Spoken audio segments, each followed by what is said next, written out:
दोस्तों आज हम पढ़ेंगे मियोसिस के बारे में कि मियोसिस क्या होती है और अगर हम इसकी एक स्लाइड बनाते हैं तो हम वो स्लाइड को किस तरह से प्रिपेयर करेंगे।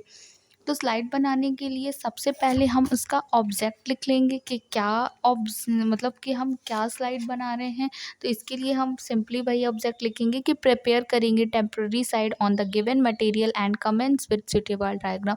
इसके बाद इसके लिए जो जो मटेरियल रिक्वायर्ड होगा वो चीज़ें हम लिख लेंगे। अगर हम मियोसिस की स्लाइड बना रहे हैं तो हमें फ्लावर बड की आवश्यकता होगी, तो हम इसमें फ्लावर बड लिखेंगे। और जो मियोसिस की स्टेजेस होती हैं उसको देखने के लिए हमें एसिटोकार्माइन स्टेन की भी ज़रूरत होती है। बाकी सारे जो इंस्ट्रूमेंट होते हैं वो वही होते हैं जो प्रॉपर यूज़ होते हैं एक्सपेरिमेंट में। तो सबसे पहले फिर हम इसका मेथड देखेंगे। तो सबसे पहले हम क्या करेंगे, सिलेक्ट करेंगे एक एप्रोप्रिएट फ्लावर बड को डिफरेंट साइज़ की कि कौन सी बड हमारे एक्सपेरिमेंट के लिए सही रहेगी। इसके बाद फिर हम उसको कॉर्नर ब्लड जो कि एक फिक्सेटिव होता है से उसको हम फिक्स करेंगे। और उसके बाद हम फ्लावर बड पे थोड़ा सा प्रेशर डालेंगे और उसको एक ग्लास की स्लाइड में रखेंगे।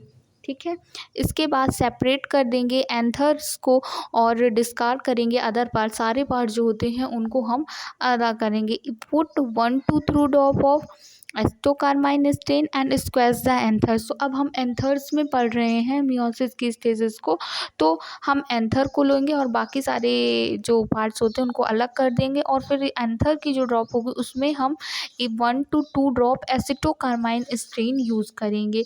इसके बाद leave the material in the stain for 5 minute. इसके बाद हम मटेरियल को 5 मिनट के लिए जो है स्टेन करने के लिए छोड़ देंगे, मतलब स्टेन में 5 मिनट के लिए छोड़ देंगे।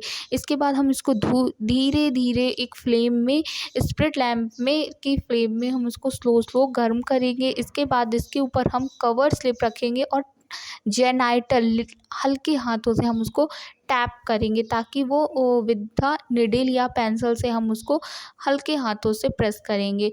और फिर इसके बाद इस स्लाइड को हम माइक्रोस्कोप के अंदर रखेंगे और स्टडी करेंगे डिफरेंट स्टेजेस ऑफ मियोसिस। तो मियोसिस की कितनी स्टेजेस होती हैं, तो जो मियोसिस होती है इसमें क्या होता है, मियोसिस में एक डिप्लॉयड सेल से 4 हैप्लॉयड सेल का फॉर्मेशन होता है मियोसिस के दोनों फॉर्मेशन में। और मियोसिस की 2 स्टेजेस होती हैं, मियोसिस 1 एंड मियोसिस 2। तो सबसे पहले हम मियोसिस 1 देखेंगे। पहले मियोसिस 1 में 2 बनते हैं, फिर दूसरी मियोसिस 2 में 2 और बनते हैं। तो इस प्रकार से एंड में 4 हैप्लॉइड सेल्स बन जाती हैं। ठीक है, तो अब हम स्टेजेस देखेंगे मियोसिस की। तो सबसे पहले मियोसिस में प्रोफेज स्टेज होती है। प्रोफेज क्या होता है, प्रोफेज में क्या होता है, फॉर्मेशन होता है किसका, कि कोई सेल जो है डिवीज़न के लिए तैयार हो, उस चीज़ का हम प्रिपेयर करते हैं कि हाँ इस सेल को प्रिपेयर करते हैं हम डिवीज़न के लिए।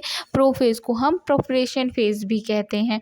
तो ये जो होती है प्रोफेज़ होती है, इसको हम 5 स्टेजेस में डिवाइड और कर देते हैं, leptotene, zygotene, pachytene, diplotene and diakinesis. तो लेप्टोटीन में बेसिकली क्या होता है, जो होमोलोगस क्रोमोज़ोम होते हैं वो उनका कंडेंसेशन स्टार्ट होता है, कॉइलिंग स्टार्ट होती है, मतलब वो डीकंडेंसेट होने लगते हैं। ठीक है, मतलब मुड़े हुए से रहते हैं ना, तो वो अलग अलग एक दूसरे में कॉइल रहते हैं, तो वो अलग अलग होना स्टार्ट कर देते हैं। ठीक है, और फिर इसके बाद जाइगोटीन में क्या होता है, जाइगोटीन में जो 2 क्रोमोज़ोम होते हैं उन्हें जो होमोलोगस क्रोमोज़ोम होते हैं ना, वो एक साइड में आ जाते हैं पेयर में। और ये जो पेयरिंग होती है उसे हम सिनेप्सिस कहते हैं।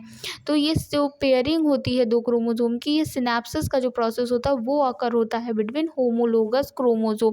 पैकीटीन में क्या होता है, पैकीटीन में जो सिस्टर क्रोमैटिड्स होते हैं वो सेपरेट नहीं होते हैं, होमोलोगस से अटैच रहते हैं, लेकिन ये जो होते हैं ना, ये एक दूसरे से जुड़ करके स्ट्रक्चर एक बनाते हैं, वो पैकेटीन में होता है। इसके बाद जब हम डिप्लोटीन में जाते हैं, तो डिप्लोटीन में जो स्टेज होती है, इसमें जो क्रॉसिंग ओवर होता है, जो एक दूसरे का जो पैकेटीन में होता था, वो अब कंप्लीट हो जाता है और ये एक दूसरे से डिसइंटीग्रेट हो जाते हैं। डाइकाइनेसिस के प्रोसेस में क्या होता है, डाइकाइन में डिसइंटीग्रेशन हो जाता है न्यूक्लियर मेम्ब्रेन का।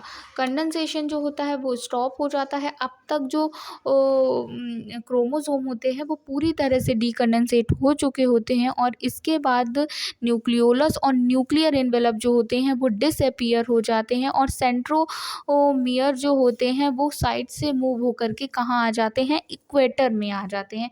इतना प्रोसेस हो जाता है प्रोफेज 1 में। इसके बाद मेटाफेज़ में देखें तो मेटाफेज़ में क्या होता है, मेटाफेज़ में जो होमोलोगस क्रोमोसोम होते हैं ना, वो एक सेंटर प्लेट में आ जाते हैं। एक बीच में एक प्लेट बनती है, जो सारे क्रोमोसोम होते हैं ना, वो किनारे से हट करके बीच में आ जाते हैं और स्पिंडल फाइबर्स का फॉर्मेशन हो जाता है।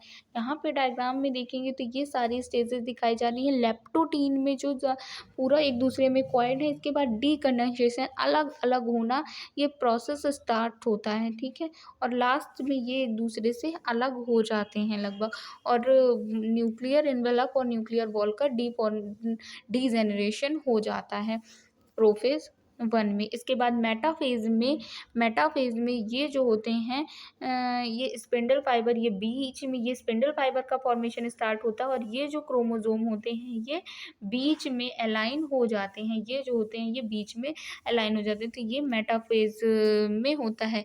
इसके बाद एनाफेज स्टेज के बारे में देखें तो एनाफेज में क्या होता है, अब ये एक दूसरे को, ये स्पिंडल फाइबर की शॉर्टनिंग स्टार्ट होती है और ये एक दूसरे को अपनी अपनी तरफ खींचना स्टार्ट कर देते हैं। और लास्ट में जो फेज़ होती है टीलोफेज़, इसमें ये प्रॉपरली अलग हो जाते हैं और न्यूक्लियर वॉल और जो सारे मेम्ब्रेन सेल ऑर्गेनेल होते हैं उनका फिर से फॉर्मेशन जो है स्टार्ट हो जाता है ना। तो ये एनाफेज में क्या हो जाता है, जो क्रोमोसोम जो होते हैं ना, जो सेपरेटेड क्रोमोसोम होते हैं वो pull toward centriole on either side of the, ये एक दूसरे से दूर खींचना स्टार्ट हो जाते हैं और पोल की तरफ पहुंच जाते हैं। और टीलोफेज में क्या होगा, क्रोमोसोम कम्प्लीटली पोल्ड हो जाते हैं, न्यू न्यूक्लियर मेम्ब्रेन और न्यूक्लियोलस और सेल ऑर्गेनेल सारी चीज़ें जो होती हैं वो दोबारा से डेवलप होना स्टार्ट हो जाती हैं।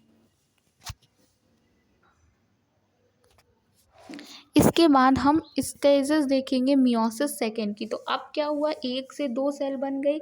इसके बाद मियोसिस सेकेंड में अब 2 से 4 सेल्स बनेंगी। तो इसमें भी इसी तरह की वही स्टेजेस होंगी, प्रोफेज। अब इसमें लेकिन हम फर्स्ट की जगह सेकेंड यूज़ करेंगे, prophase second, metaphase second, anaphase second and telophase second.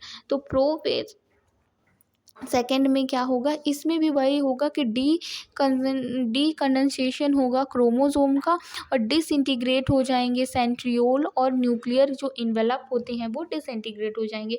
Metaphase में क्या होगा, मेटाफेज में भी सेम प्रोसेस होगा कि क्रोमोसोम लाइन अप हो जाएंगे बीच में एक प्लेट में, जिसे मेटाफेजिक प्लेट बोलते हैं, और क्रोमेटिड जो होंगे मेटाफेजिक प्लेट के ऊपर ही अरेंज होंगे। और एनाफेज सेकेंड में क्या होता है कि जो सिस्टर क्रोमेटिड्स होते हैं ना, वो एक दूसरे से सेपरेट होने लगेंगे। स्पिंडल फाइबर की शॉर्टनिंग स्टार्ट होती है और वे एक दूसरे से सेपरेट होना स्टार्ट कर देते हैं। और टीलोफेज सेकेंड में क्या होता है, टीलोफेज में से वो अलग हो गए होते हैं, सेल में होता है वापस से कंडेंसेशन स्टार्ट हो जाता है और सेल न्यूक्लियर एनवेलप का और सेंट्रियोल्स का और सारे ऑर्गन्स का फिर से फॉर्मेशन अलग हो जाता है। इसके बाद साइटोकाइनेसिस होती है, वॉल का फॉर्मेशन वॉल का फॉर्मेशन होता है। अभी तक ये न्यूक्लियर का डिवीज़न था।